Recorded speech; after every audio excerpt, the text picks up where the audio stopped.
الحمد لله و الصلاة و السلام علی رسول الله. اما بعد، جماعت از برادران بارک الله فیهم سوال نمودند که ما پیش از غسل جنابت یا عموما پیش از غسل کردن وضو میگیریم و در اثناء غسل اگر دستمون به آلت مردی رسید، آیا وضوعی کرده ما ناقص است و باید بعد از غسل یک وضوع دیگر بگیریم، یا که وضوع ما ثابت است و دیگر بعد از غسل وضوع گرفتن لازم نیست؟ بارک الله فیکم. البته چهلی که در بین علما معروف است، دو جای در جسم انسان وجود دارد که وقتی که انسان به اونجا دست میزند علما در حکمش اختلاف کردند. قسمی از علما گفتند که وضویش میشکند و قسمی از علما گفتند که وضویش نمیشکند و قسمی از علما گفتند که اگر به شهوت رسد میشکند و قسمی از علما مطلقاً گفتند که وضویش نمیشکند اما وضو گرفتن مستحب است. یعنی چهار قول وجود دارد. این دو جا ذکر و بارک الله فیکم دبور هست، عقب دبور. و این چیز بگویم به کلمه فرج در روایت آمده است و به زنها هم داخل دارد، به زنها هم داخل دارد. بارک الله فیکم. چخیلی که گفتیم چهار قول وجود دارد. قول اول این است که البته این مذهب امام احمد ابن حنبل رحمه الله است. میگویند که زمانی که دست انسان در درون غسل یا بیرون از غسل فرقی ندارد، در کدام حالت نباشد، به فرج میرسد، به فرجش میرسد، به عقب یا که به آلت مردیش یا فرج، در این حالت وضویش میشکند. اما شرطی رسانیدن دست البته معروف است. وقتی که ما عقب میگیم فقط همون حلقه عقب رو، چخیلی که ابن قدامه امام نووی ذکر میکن، فقط همون حلقه عقب رو در نظر دارن، گرد و اطرافش رو نه. وقتی که ذکر میگیم یعنی آلت مردی میگیم، تخم ها رو دست رسانیدن وضو رو نمیشکند، تنها آلت مردی، همون یک قسمی از جسم انسان که علاهیده است. اما تخمی که در اونجا هست اگر دست رسانیده شود بارک الله فیکم وضو رو نمیشکند. چخیلی که ابن قدامه در مغنی و امام نووی در شرح صحیح مسلم و شیخ الاسلام ابن قدامه در مجموع الفتاوا بیان کردند. گپ یعنی موضع تحدید همین دو جا است. ابن قدامه این چیز رو بیان کردند که از مذهب احمد ابن حنبل هستند. مذهب احمد ابن حنبل میگن که کسی که دستش به همون جای معین شده رسید، خواه در حالت شهوت باشد خواه در حالت غیر شهوت باشد، بارک الله فیکم وضویش میشکند، به شرطی که دستش به جسمش رسیده باشد، از بالای لباس نباشد. اگر در جسم انسان لباس باشد، از بالای لباس کسی فرجش رو مثلا دست رساند، بین دستش و بین فرجش یک لباسی باشد، در این حالت وضو به اجماع نمیشکند، به اجماع نمیشکند، هیچ اختلافی نیست، نه فقط اتفاق بلکه به اجماع. اما اگر دست مستقیم و مباشر راست رسد، یعنی بین دست و بین فرج هیچ چیزی نباشد، پوست به پوست رسد، در این حالت در موضع تحدید شده اگر برسد تورد میشکند.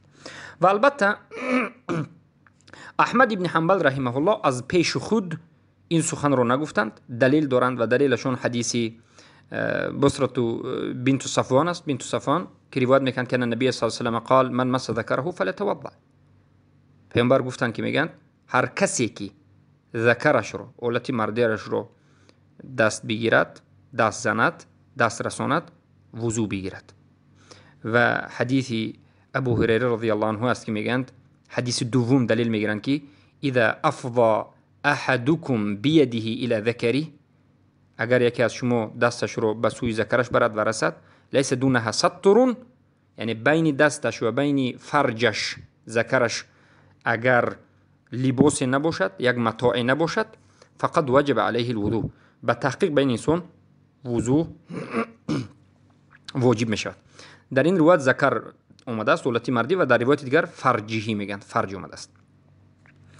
و بارک الله فیکم در یعنی اجتهادا باز دلیل میگیرند و میگن که انسان می شود که دستش رو شهوت آمیزانه به فرجش برد و در این حالت از حالت مردیش چیزی بیرون می شود که او نفهمیده میماند. و با همین میگند کسی که دستش به فرجش رسید این چی می شود؟ عیناً به موضعی محدود شده، نه به گرد و اطرافش، عیناً به هم موضع یعنی معین شده رسید، وضوش میشکنند. میگن این قولی اول است. بارک الله فیکم. قول دوم در این مسئله این است که میگند رسیدن دست به ذکر بگویم به فرج وضو رو مطلقاً نمیشکند و دلیل دارند. دلیل اولشون حدیث طلق ابن علی که رضی الله عنه انه سأل النبي صلى الله عليه وسلم عن الرجل يمس ذكره في الصلاة. طلق ابن علی از رسول اکرم صلی الله علیه وسلم سوال کردند در حق یک مردی که اولت مردیش رو دست میزند در نماز. سوال کردند که علیه وضو، آیا به این مرد وضو واجب شد یا نشد، زیرا که دستش رو به اولت مردیش رسوند. فقال النبی صلی الله علیه وسلم لا انما هو بدعة منک. پیامبر صلی الله علیه و گفتند که نه، به او وضو واجب نشد، بلکه این فرج، این اولت مردی یک قسم از جسم تو است، چخیلی که دیگر جسمت هم قسم هست، این فرج هم قسم از جسم تو است، پاره از جسم تو است. از همین جهت نمیشکنه گفتن. و دلیل دومشون این است که گفتند اصل این بقای طهارت است. وقتی که انسان وضو گرفت اصل این بقای وضو است و نشکستن است تا همون زمانی که یگان دلیل اثبات شود، دلیل معین که فلان چیز شکننده وضو است و به حدیثی صحیح ثابت شده باشد. اون حدیثی که پس امام احمد ابن حنبل دو حدیثی که روایت شده، حدیث ابو هریره و حدیث بنت صفوان، بصره بنت صفوان، میگن که هر دوی اون حدیث ضعیف است. بله در حقیقت او حدیثی که مذهب احمد ابن حنبل روایت میکنند، او حدیث بصره بنت صفوان و ابو هریره رضی الله عنه، هر دوش ضعیف است. از همین جهت گفتند وقتی که حدیث ضعیف است ما حجت نمیگیریم، باید یک حدیث صحیح باشد که دلالت شکستن وضو رو خبر بدهد. پیامبر صلی الله علیه و سلم در حدیث گفتند که لا ينصرف حتى يسمع صوتا او يجد ريحا. یکی از شما طهارتش باقی است تا همون زمانی که صدا شنیده شود، یعنی باد برآید یا که بوی برآید. وقتی که یک انسان بوی از خودش برآورد، معلوم است که بوی از کجا میبرد و بعد از اینکه یک صدا برآورد طهارتش در این حالت میشکد. این حدیث صحیح است، اما گفتند حدیثی که دست رسوندن آمده است ضعیف است. بارک الله فیکم. این قول دوم است که مطلقاً طهارت رو وضو رو نمیشکنند. میگن قول اول مطلقاً 100% در همه حالت میشکند، قول احمد بن، قول دوم نمیشکنند. این قول مذهب ابو حنیفه رحمه الله است. در نزد مذهب ابو حنیفه رحمه الله اصلا وضو نمیشکند در همه حالت، حتی اگر به شهوت دست زده باشید هم نمیشکند. میگن قول سوم میگن که اگر به شهوت دست بزنید دستتون برسد به همون جای معین شده فرج، وضو میشکند. و این قولی یکی از قولهای امام شافعی است و یکی از قولهای مذهب احمد بن حنبل است و این قول قوی است. و قویگی این قول همین است که یک قاعده ما در علم اصول فقه داریم که اعمال القول اولا من احماله. میگن وقتی که دو حدیث میآید به هم دیگر ضدیت میکنند و قسمی از علما این حدیث رو قبول میکنند و قسمی از علما این حدیث رو قبول میکنند، قول صحیح و راجح همین است که هر دوی حدیث رو باید قبول کنیم. میگن اگر در حقیقت ثابت بشود هر دوی حدیث رو استفاده بردن بهتر است که یکیش رو منسوخ گفتن است. میگن یک باره منسوخ کردن رو، انکار کردن رو نمیریم. وقتی که حدیث ثابت شد جمع بین احادیث میکنیم. جمع بین احادیث همین است که حدیث هایی که به دلالت شکستن وضو رو شکستن اومد، وقتی که دست انسان رسید وضو میشکند اومد، ما میگوییم که در حالت شهوت اگر رسد میشکند، شهوانی در حالتی که شهوانی رسید میشکند، برای اینکه در حقیقت این سبب میشد که یک در حالت مردی یک عوبه به وجود بیاد و اگر در حالت غیر شهوت باشد میگن نمیشکند. بارک الله فیکم. و این قول هم قولی بینات قوی است و هر دوی دلیل ها رو این جمع میکند. هم دلیل مذهب احمد ابن حنبل و هم دلیل مذهب ابی حنیفه رو جمع میکند. مذهب ابی حنیفه رو میگد که در حالت غیر شهوت، مذهب احمد ابن حنبل رو میگد که در حالت شهوت. و این بود بارک الله فیکم سه قول. این بود سه قول. و قول چهارم چیست؟ قول چهارم اختیار شیخ الاسلام ابن تیمیه رحمه الله است که میگن که وضو گرفتن بعد از رسیدن دست، اگر وقتی که دست به فرج رسید وضو گرفتن مستحب است. یعنی حدیث رو حکم میتند و به حکم مستحب میبرند. مستحب عملی است که ثواب میگیرید، اجر میگیرید و البته به دلیل این چیز مستحب میشد. چیزی که دلیل نداشته باشن ما اینو مستحب نمیگیم. شیخ الاسلام تیمیه میگن که مطلقاً مستحب است در حالت شهوت یا غیر شهوت. پس مذهب شیخ الاسلام تیمیه چی است؟ مذهب سوم است. گویا مذهب سوم است. یعنی دست رسیدن رو مطلقاً میشکند یا مطلقاً میشکند نمیگند، بلکه چی میگند؟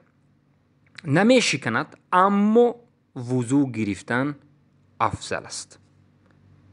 مذهب سوم هم نیست بلکه وضو گرفتن افضل است که وقتی گفتن مذهب دوم به نزدیک است. مذهب ابو حنیفه به نزدیک است، لیکن یعنی وقتی که دست رسید نمیشکند اما وضو گرفتن افضل است. وضو گرفتن افضل است. بارک الله فیکم. پس این بود چهار قول.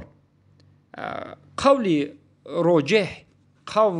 راجح یعنی درست و بهتر و ثواب همین است که انسان چخیلی که شیخ الاسلام تیمیه گفتند مستحب، یعنی مستحب است که ثواب میگیرد و برای احتیاط او همین است که وقتی که غسل کرد و پیش از غسل وضو گرفت و در درون غسل باز دستش به فرجش رسید، بعد از غسل وضو گیرد افضل و بهتر و مستحب و ثواب میگیرد. من باب احتیاط است.